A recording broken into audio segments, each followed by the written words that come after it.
Bienvenidos hermanos al Club de Lectura. Qué bueno que ya están con nosotros para estudiar la Biblia, para responder las preguntas de la guía de hoy.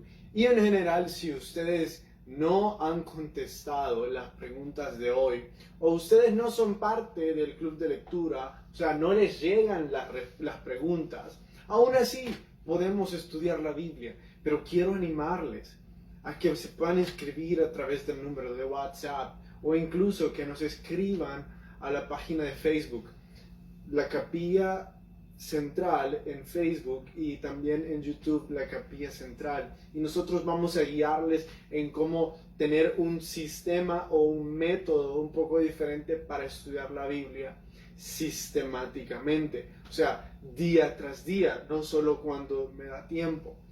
Quiero animarles, hermanos, a eso, a leer la Biblia a diario. Y es que el salmista hoy nos habla al respecto. Pero antes de llegar hasta ahí, tenemos algunos otros temas que hablar. Por lo tanto, vamos a orar. Jesús, háblanos por favor. Señor, no importa si estamos en Daniel, si estamos en Números, si estamos en Salmos, si estamos en los Jueces, no importa en qué libro estemos. Importa que te estamos escuchando. Por favor, ocupa este tiempo para hablarnos. En tu nombre oramos. Amén. Empezamos ayer el libro de Números y encontramos que el capítulo 2 y el capítulo 3, más que todo el capítulo 2, es un poco difícil de leer porque lo único que hay ahí es un sistema de organización por tribus. Dios le estaba enseñando al pueblo de Israel cómo se iban a organizar. Y si ustedes logran esquematizar eso, o si logran dibujar cómo iba a ser, que a todos aquellos que sean parte de nuestro grupo de difusión les va a caer una imagen de cómo normalmente se vería esa organización, se fijarán que lo más importante en el orden de cómo iban a estar geográficamente es que el centro iba a ser el templo. Lo que iba a estar en medio de la tribu de Rubén, de la tribu de Judá, de la tribu de Gad, no importa de qué tribu, lo que iba a estar cerca, lo que iba a estar en medio, iba a ser el templo. A eso nosotros le llamamos un gobierno teocrático. Un gobierno que gira alrededor de Dios, que Dios es el centro, que Dios es el que toma las decisiones. Si ustedes revisan bien en la Biblia, Dios en ningún momento aprueba el sistema de gobierno socialista, democrático, capitalista, marxista, ninguno de esos sistemas de gobierno. El único, ni siquiera la monarquía, por supuesto. El único tipo de gobierno que para Dios existe terrenalmente es el teocrático, aquel en el que se pone a Dios en el centro. ¿Y cómo funcionaba ese sistema? Bueno, las tribus geográficamente se posicionaban alrededor, haciendo una especie de una cruz y guardándose entre ellos. Y también ustedes verán que trae, como dice el mismo libro, los números de cuántas personas eran por tribu. Si nosotros quisiéramos hacer un libro de administración, les aseguro que si ocupamos el libro de números como nuestro esquema o como nuestros pasos a seguir, pronto se darán cuenta que tiene exactamente los mismos 5 pasos de la administración moderna que encontramos hoy. Si ustedes disfrutan estudiar la Biblia, se deleitan en esto, les quiero desafiar a buscar los 5 pasos de la administración moderna, o las 5 etapas, y las van aplicando mediante van pasando los días en su lectura diaria en Números, y se van a dar cuenta que ahí están, y algunas hasta están en orden. Nuestro Dios estaba mostrándole al pueblo de Israel y al mundo: yo soy un Dios de orden. No solo nos enseñó en Levíticos la guía en la que íbamos a vivir, también nos dio un sistema de gobierno que encontramos en Números que debíamos de seguir. claro, los israelitas cometieron siempre los problemas y rechazaron a Dios y dijeron, no, ya no queremos el teocrático, queremos monarquía, queremos darle impuestos a un rey. Y claro, eso no estaba en los planes de Dios. Pero aún así Dios hizo su voluntad en medio de eso. Vamos a ver también a los hijos de Aarón en el capítulo 3, en el verso 2, y vamos a ver que sus hijos fueron Nadab, el primogénito, Abiú y Elazar e Itamar. Y estos son los mismos hijos que sus oraciones eran detenidas y sus oraciones no pasaban del techo por la vida en pecaminosidad que llevaban. Sí, estos mismos. Debemos de entender qué significa la palabra o la frase ministren en el tabernáculo. La etimología de la palabra ministrar es servir. Por favor, no olviden, la etimología de la palabra ministrar es servir. Eso significa, Carlos, que aquellos funcionarios públicos que se les llama ministro de Hacienda, ministro de esto, ministra de Cultura, ministra de lo otro, eso significa que ellos, en realidad, su nombre etimológicamente significa siervo de cultura, siervo de Hacienda, siervo de salud. Sí. Y entonces, aquellas iglesias en las que cuando quieren ocupar un puesto alto en cuanto a espiritualidad o renombre y se llaman a sí mismos ministros, eso significa que lo único que se están llamando es siervos. Sí. Y entonces, si son simplemente siervos, Carlos, ¿por qué se llaman a sí mismos ministros y no se llaman simplemente siervos, hermanos o amigos? Bueno, aquellos que se llaman a sí mismos ministros en un ambiente espiritual y buscan que se les llamen ministros, lo último que son un siervo. Porque un siervo no busca posiciones, no busca títulos. Un siervo busca servir. Punto. No busca servirse de la gente, busca servir. Y los levitas estaban llamados a eso, a servir. También tenemos que explicar la sustitución de los primogénitos por los levitas. Es que nosotros vamos a encontrar en el libro de Levíticos, en el libro de Números, que Dios dijo algo en cuanto a los levitas y a los primogénitos. Yo se los voy a leer. Está en el capítulo 3, en el verso 11 hasta el verso 13. Escuchen con atención. Habló además Jehová a Moisés diciendo: He aquí, yo he tomado a los levitas entre los hijos de Israel en lugar de todos los primogénitos. Los primeros nacidos entre los hijos de Israel serán pues míos los levitas. Porque mío es todo primogénito. Desde el día en que yo hice morir a todos los primogénitos en la tierra de Egipto, santifiqué para mí todos los primogénitos en Israel. Así de hombres como de animales, míos serán, yo Jehová. Dios está diciendo ahí: Moisés, quiero que no olvides que yo rescaté a los primogénitos. Ellos estaban supuestos a morir con todos los primogénitos de los egipcios, pero yo los rescaté. Por lo tanto, eran míos y siguen siendo míos. Y Dios diseñó de esa forma porque en el sistema teocrático no había puestos de gobierno, sino que habían unos títulos llamados jueces, que eran los líderes y los que se encargaban de guiar al pueblo de forma militar y forma espiritual. Pero estos, a diferencia de los reyes, no tenían ningún tipo de salario, tampoco tenían ningún tipo de dinastía o ceremonia pomposa en la que se les llamaba jueces. Eso por una parte. pero por la parte espiritual en el sistema teocrático, Dios había diseñado que hubiera una persona, o sea, un hijo por cada familia, que fuera totalmente dedicado al templo, que viviera en el templo, que se entrenara en el templo. Eso significa que Dios dice, son míos, yo los santifiqué, yo los compré, me pertenecen. Lo que los israelitas debieron de haber hecho es que a todos sus hijos primogénitos, o sea, todos los primeros hijos, tenían que haberlos llevado al templo todos los días a que se entrenaran como ministros, como personas santificadas a enseñar la Biblia y a estudiarla.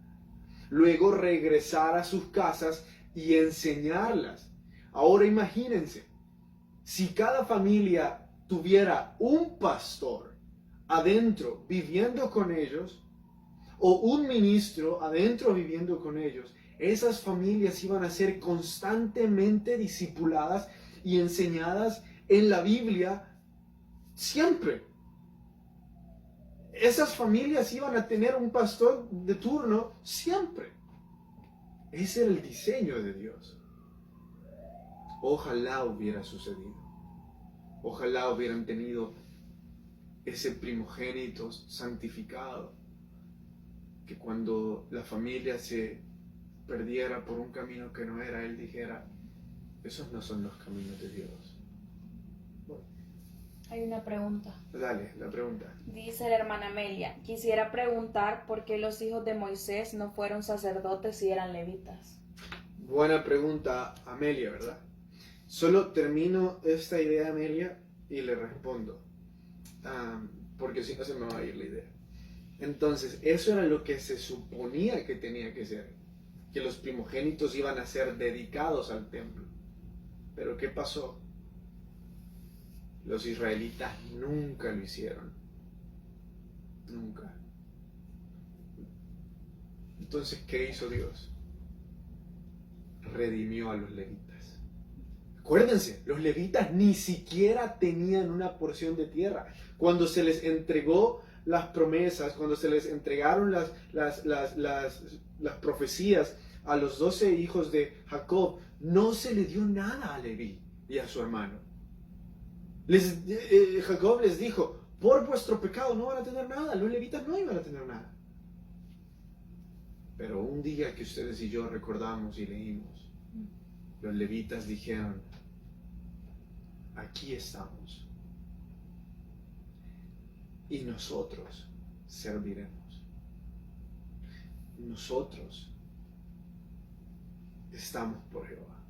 Y ahí Dios los redimió y dijo, bueno, ustedes serán mi pueblo. Ya que ellos se negaron a entregarme a mis primogénitos, yo los tomaré a ustedes. Y eso es lo que sucede hoy en día con nosotros también, hermanos. El pueblo de Dios es Israel. Pero ya que Israel se negó a ser el pueblo de Dios, Jesús dijo, permíteme tomar al mundo como tu pueblo. Permíteme morir en una cruz para rescatarlos y redimirlos. Y así como los levitas, nosotros hoy obtenemos una oportunidad que no nos pertenecía, que es demostrarle al mundo las maravillas de nuestro Dios. Regresando a la pregunta de la hermana Amelia, vean, hijo. ¿Por qué los hijos de Moisés no fueron sacerdotes? Lo primero es que el sacerdote era Aarón, el sacerdote constituido era Aarón. Moisés fungía como juez. Sí, Moisés era parte de la tribu de Leví y encontramos a Moisés a veces haciendo cosas que parecen que son de sacerdote, pero no fueron de sacerdote. Por lo tanto, como Moisés no fue el sacerdote, sino que fue el juez, los hijos de Moisés no podían ser sacerdotes, aunque fueran levitas. Aparte de que Dios llamó específicamente a los hijos de Aarón. Si Dios hubiera elegido a los hijos de Moisés, los hubiera llamado específicamente. Pero una de las curiosidades del sistema de gobierno teocrático, hermana Amelia, es que los jueces no tenían dinastía. Eso significa que los hijos de los jueces no tomaban sus puestos. Yo pienso que Dios tenía sus razones para que no fuera así. No las sé espiritualmente hablando, Él las sabe mejor, pero no permitía que eso sucediera. En realidad, en los 12 jueces que tuvo Israel, ninguno de ellos tuvo dinastía. Creo que tiene algo que ver con eso, pero más que todo con el hecho de que Moisés no fue el sacerdote designado, sino que fueron. Por cierto, hermana Amelia, el único juez que también fue sacerdote designado y también profeta fue Samuel, por si usted estaba ahí. Y entonces, dame otro ejemplo. Ese sí fue sacerdote y juez designado.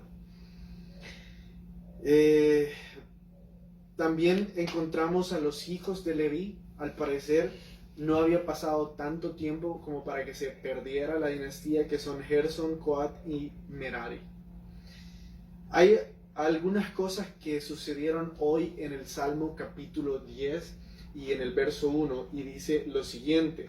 Es bastante curioso. Hermana Amelia, si no le quedó claro, porfa, dígalo. O si alguien más tiene alguna pregunta, por favor, háganla saber, que nosotros estamos más de felices de conversar con ustedes. En el capítulo 10, verso 1 dice lo siguiente. ¿Por qué estás lejos, oh Jehová, y te escondes en el tiempo de la tribulación? Paren ahí. El salmista está diciendo, Dios, estoy sufriendo, te necesito, y cuando más te necesito, no estás. ¿Por qué, Dios? El salmista, por supuesto, que es tan solo un poeta, pero él pronto se da cuenta que no era así.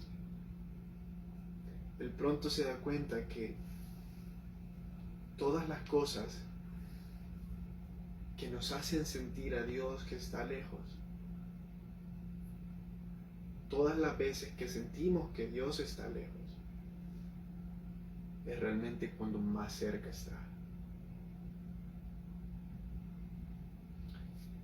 En cada una de nuestras aflicciones, en cada una en cada uno de nuestros momentos de sufrimiento, cada uno de nuestros momentos de pecaminosidad, Dios está más cerca que nunca. Carlos, pero ¿por qué decís eso? ¿Por qué lo aseveras así? Porque hay una historia que habla sobre un buen pastor, y esa historia dice que ese buen pastor tenía 100 ovejas, pero perdió una y dejó a las 99 y se fue en búsqueda de una. Por eso sé de que cuando yo más lejos me siento de Él, en realidad Él está más cerca de mí. Así como un alquimista siempre está cerca del oro cuando está siendo refinado, porque tiene que ser probado en el fuego. Pongan esta imagen en sus mentes. Cuando un alquimista empieza a purificar el oro y lo mete en el horno en fuego ardiente, el alquimista no está lejos. El alquimista está ahí, quitando las impurezas del oro mientras van saliendo. Claro, el oro está siendo sometido a las temperaturas más altas que puede tener. Y el oro podría estar diciendo, ¿por qué el alquimista me dejó acá? Cuando el alquimista está ahí quitando las impurezas. En este momento de tribulación, hermano y hermana, Dios sigue estando ahí. y está quitando la impureza de vuestros corazones. Y está más cerca que nunca. También encontramos que el salmista describe a una persona mala y dice: los malos persiguen al pobre, se jactan del deseo de su alma, o sea, malos deseos, de no buscar a Dios, y sus caminos son torcidos en todo tiempo, y su boca está llena de maldición, de engaños, de fraudes, de vejación y maldad. Esperan para matar al inocente. Eso lo encontramos en los primeros versos del capítulo 10. Y hubo un segundo verso para memorizar hoy, que es: las palabras de Jehová son limpias, como plata refinada en horno de tierra, purificada 7 veces. Escuchen esto. La plata es un poco más fácil de purificar. Pero ahora imagínense, purificarla 7 veces. Estar seguros 7 veces que algo está limpio. Es como que si ustedes y yo nos pusiéramos 7 veces el alcohol en gel en nuestras manos, estaríamos un 700% seguro que no hemos sido limpiados. O a los que quieren ser más acuciosos con los números, estaríamos 693% seguros de que estamos limpios.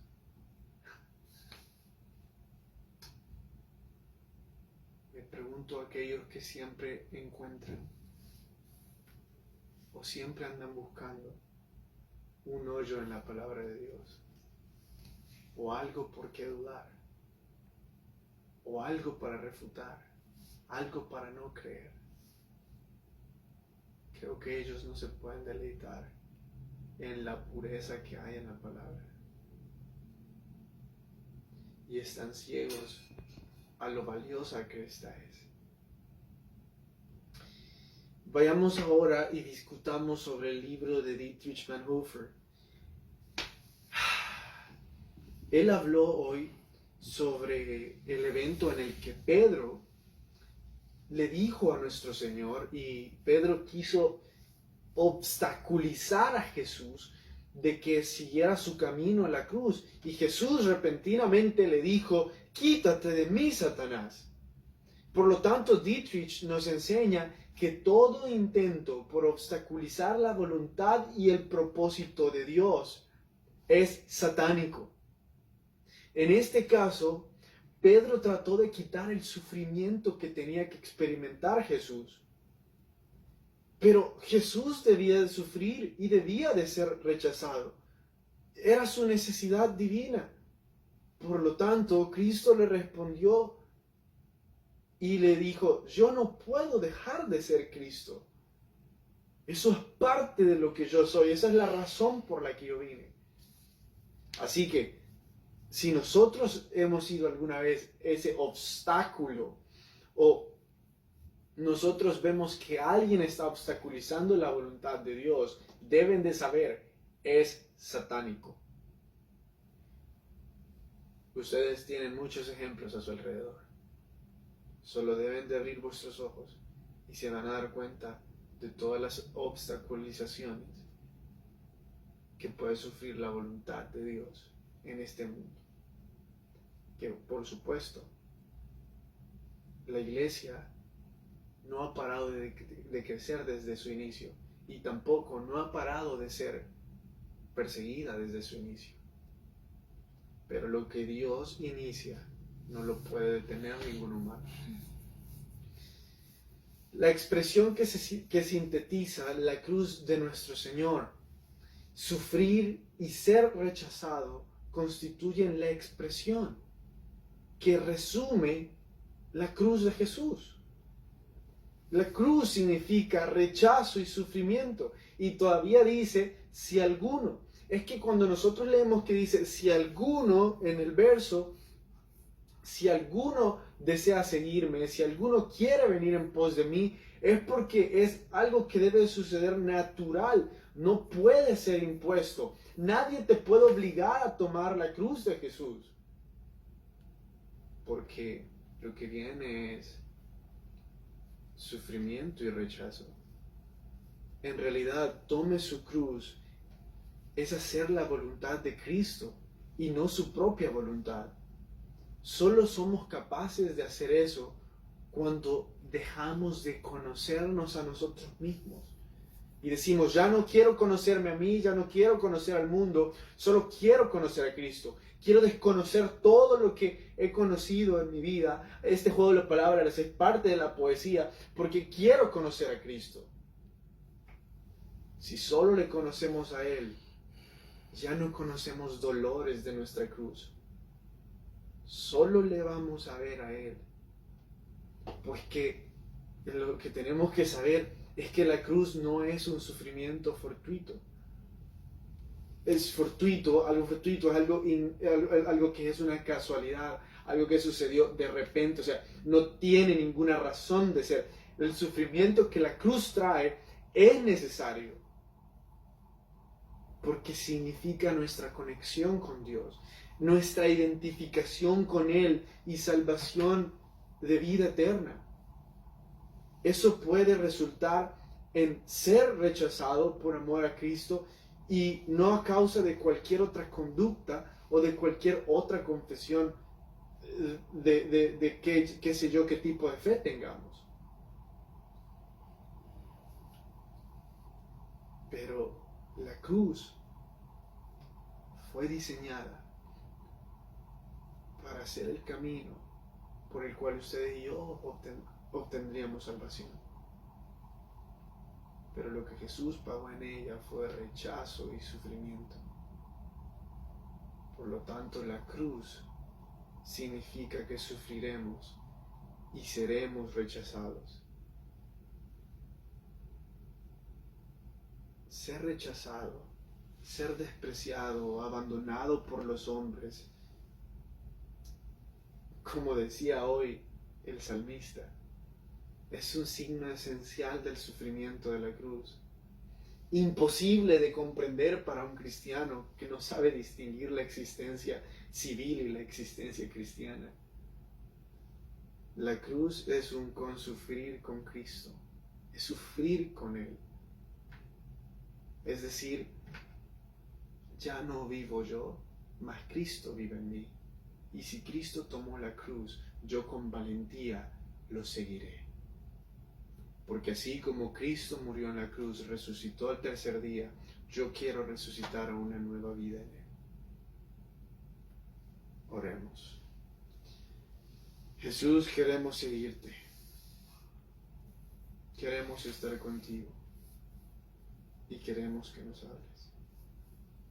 Por favor, déjanos tomar con valentía la cruz y sentir como el peso de la cruz es como dos alas de águila que nos levantan y nos llevan hacia tu voluntad, Señor. En tu nombre oramos. Amén. Amén.